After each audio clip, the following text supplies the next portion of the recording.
Hi everyone, Comic Mike here on this very rainy Good Friday. I'm not working today. My kids are home from school. My wife is working.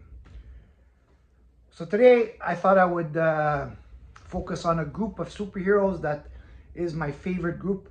I've always loved them ever since I was a kid. But when I was a kid, I was first introduced to them as the Super Friends, and that is the Justice League of America. I started watching Super Friends way before I got into comic collecting, and that's why when I started collecting comics, I mean, apart from Batman and Superman being my favorites that I started to buy right away, also was the Justice League. And I was getting Silver Age and Bronze Age back then. And at the time, they were quite, inexpensive, and I was able to get them. And unfortunately, the majority, actually all of the Justice League of Americas that I did have in my previous collection did get sold off when I sold my collection.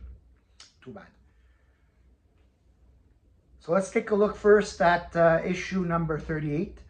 And this is Crisis on Earth 8.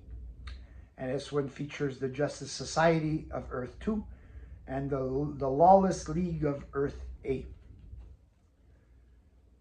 I like when they put the heads all on the side, and I like the way they look at this would be Adam with the mean face, Batman with the beard, and we got the Flash with that villainous mustache, and Green Lantern looking not himself. Martian Manhunter with weird head, and Aquaman looking like a thug. Cover by Mike Sekowsky, Murphy Anderson inks, and Bernard Sachs with the vignettes on the side. Script Gardner Fox, pencils Mike Sekowsky. The Justice Society of America defeats the Lawless League and then the three monstrous creatures created by Johnny Thunder of Earth 1. He concedes defeat. He then tells Thunderbolt to turn back time before he ever heard of him. Thunderbolt then later stops Johnny when he's about to wonder if he has a counterpart of Earth 8, Earth 1.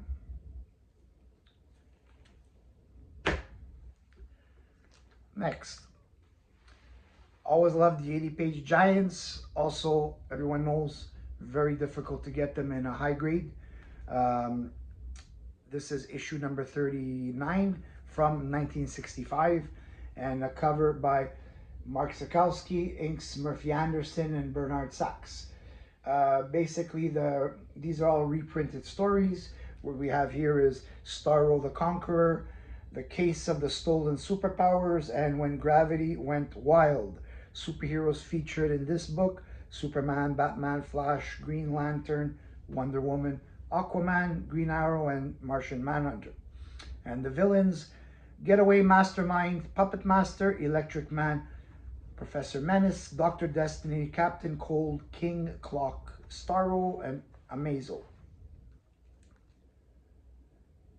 So there's 4 short stories with Starro, who I find is a really weird character.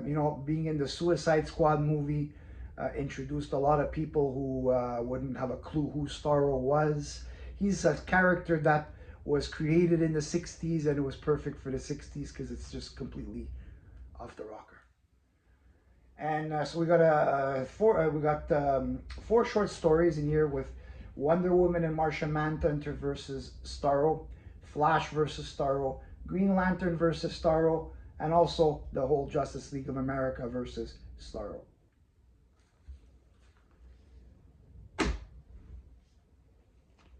Next, we got issue number 52, and this is from 1967. Cover Mike Sekowsky, Sid Green, story Gardner Fox. So this is about 5 Justice League members that are missing in action, that didn't show up to one of their scheduled meetings. And the reason why they were missing is they were trapped in a time-space continuum. There was an apparatus that put them into, forced them into the time-space continuum.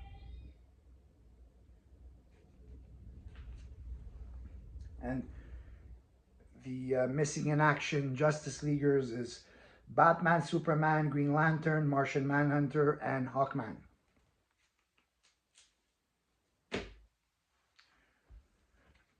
Next, very interesting group of villains. If you're not a DC collector, Silver Age collector, most likely you haven't really heard of them. I always found they were an interesting group of villains, and this is the Royal Flush Gang. This is issue number 54, and I really like this cover with the Royal Flush Gang. And the cover art, Mike Sekowsky and Sid Green, story Gardner Fox. The Royal Flush Gang are back for a rematch against the Justice League of America, because the first one didn't go their way. Just a little backstory on the Royal Flush Gang. They first appeared in Justice League of America 43 from 1966. Their code names are based on cards needed to form a Royal Flush. Joker occasionally affiliated himself with this group. They also appeared in the Superpowers Team Galactic Guardians cartoon, which was basically one of the last years that the Super Friends cartoon was around, and it got changed into the Galactic Guardians.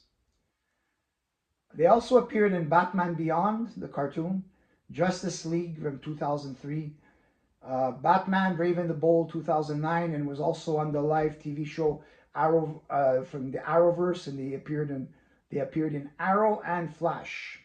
So they've been around. They've been around, these characters. Will they be around in any future DC projects and movies? That we don't know. Only time will tell. Next, I really like this cover. This is issue number 61, and this one is really nice shape. And this is Operation Jail the Justice Leaguers. I love the cover with the double faces, with the hero and a villain that they have faced. Cover Mike Sekowsky, inks Jack Abel, scripts Gardner Fox. Dr. Destiny has a plan to switch the heroes with the villains they've battled. Green Arrow is able to escape and foil the plan. So out of all the characters that they had, it was Green Arrow who was able to save the day. Now, speaking of Green Arrow, I was never a fan of the 60s version of Green Arrow. I liked more Green Arrow when Neil Adams got his hands on it, and he basically converted him, and that's the Green Arrow that I really like.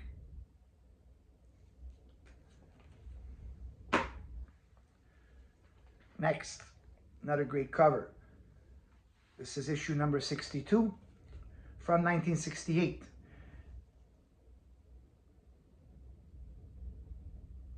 I really like, the boxed in, almost looks like a TV set, and you got, Batman, Flash, Atom, Hawkman, Green Lantern, and they all have a strange look on their face. Cover and inks, Mike Sekowsky, Jack Abel, Gardner Fox story, George Russo's inks. A criminal uses his son as a bait to lure another gang to the lakeside city, and the Justice League of America intervenes. Now this cover, I've seen it many times. I had the opportunity to buy it, and I passed on it because of the black all around. When, I do collect, when I'm buying Silver Age books, my focus is mostly mid-grade, because I can get them at an affordable price. Whenever you have this edge that's black, you always get a lot of spine ticks that break color. And until I finally found one that there is a few little spine ticks, but nothing major, and makes the book really look a lot better. So I'm happy with this one here. Last one for this video, issue number 63. Who is the toughest Justice Leaguer of them all? According to the cover, it is Superman. So he has, you got Green Arrow, Aquaman, Green Lantern, Superman, Batman, and Flash all knocked down. Art, cover, and interior, Mike Sekowsky, Gardner Fox, and Drew Russos. In a plan set in motion in Justice League of America number 41, the key gives the superheroes an irresistible command to not leave their headquarters for 1 hour, and at the end of that hour, to kill each other. Superman finds a way out and travels back in time 3 years so he can correct this mess. Now, if Superman could go back in time, wouldn't you want to go back in time, let's say, to stop Luthor from becoming a villain? Or, there's so many things that he could have done with going back in time. But it's comics, so whatever they did, that's what they did. I like this cover a lot, and this one also in a really, really nice condition. That's it for this video with my Justice League comics from the Silver Age. All these comics are very affordable. I picked them all up like within a $15, $20 range. They're all mid-grades, all very presentable. I wouldn't have taken them if they were really beat up. I have more coming in the future for videos. Hope you enjoyed it. Tell me if you like the Justice League of America, which incarnation of Justice League of America you liked. And like and subscribe. Leave me a comment, and I will see you on the next video.